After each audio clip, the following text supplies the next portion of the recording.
చూడండి ఫ్రెండ్స్, ఈరోజు ప్రకాశం బ్యారేజ్కి వచ్చాం. మన పులిచింతలు చూసాం కదా, ఈరోజు ప్రకాశం బ్యారేజ్కి వచ్చాం. దీనికి దగ్గర 70 గేట్లు ఉన్నాయండి. ఇది మొత్తం విజయవాడ ఫ్రెండ్స్. చూడండి, బ్యారేజ్కి ఆ సైడ్ ఉంటుంది వాటరు, నేను ఈ సైడ్ ఉన్నాను ఫ్రెండ్స్. చూడండి, దీని దగ్గరగా చాలా గేట్లు ఉన్నాయి. అయితే ఇవి చిన్న గేట్లు.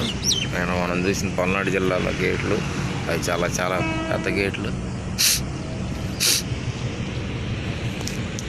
ఎందుకు డ్యాములు తీస్తున్నామంటే ఫ్రెండ్స్, మనిషికి అవయవాల్లో కళ్ళు ఎలాగో అదేవిధంగా ప్రకృతికి నీళ్లు అలాగా, ఇలా నీళ్లను నిలబెట్టే సామర్థ్యాన్ని కలిగినటువంటి డ్యాములు నిర్మించారు చూశారు. అది చాలా గొప్ప విషయం. నీళ్ళని ఎప్పుడెప్పుడు వృధా అయిపోకుండా వాటిని డ్యాముల ద్వారా నిల్వ ఉంచి అవసరానికి వాడుకోవటం అనే ఆలోచన చాలా గొప్ప ఆలోచన ఫ్రెండ్స్. చూడండి, మనిషి అవయవాల్లో మనం ఏ రీతిగా కళ్ళను గురించి చెప్పుకుంటాం, సర్వేంద్రియానం నయనం ప్రధానం అని, అదే రీతిగా ప్రకృతికి నీళ్లు ప్రధానం. నీళ్ళు లేని ప్రపంచాన్ని మనం ఊహించుకోలేము. అయితే నీళ్ళను గురించి ఒక చిన్న సంభాషణ చెబుతాను ఫ్రెండ్స్.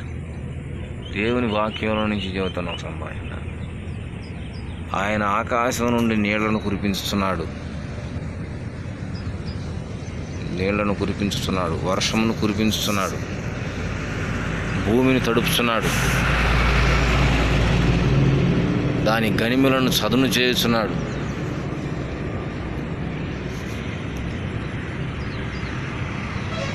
అని దేవుని వాక్యం తెలియజేస్తుంది. మనం చూసుకుంటే వర్షాలు పడినప్పుడు కొన్ని ప్రాంతాల్లో కప్పలకు పెళ్ళిళ్ళు చేస్తూ ఉంటారు. కప్పలకు పెళ్ళిళ్ళు చేస్తే వర్షాలు పడవు ఫ్రెండ్స్. వర్షం అనేది దేవుడు కురిపించేది. కాబట్టి అంతేకాదు, నీళ్ళు ఒకవేళ వర్షాలు కురిపిస్తే, కప్పలకు పెళ్ళిళ్ళు చేస్తే వర్షాలు కురిస్తే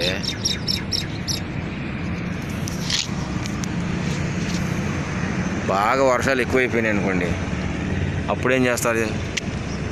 ఏమీ చేయలేము, తడిసిపోవడం తప్ప. కాబట్టి వర్షం అనేది దేవుడు కురిపించేది, ఆకాశం నుండి దేవుడు కురిపించేది వర్షం. నీళ్ళ నిల్వ చేసే సామర్థ్యం కలిగిన డ్యాములు చూడటం సంతోషంగా ఉంది.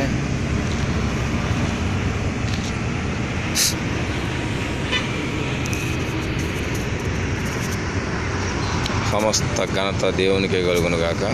ఈ వీడియో నచ్చితే లైక్ చేయండి, కంటెంట్ నచ్చితే సబ్స్క్రైబ్ చేసుకోండి. Thank you.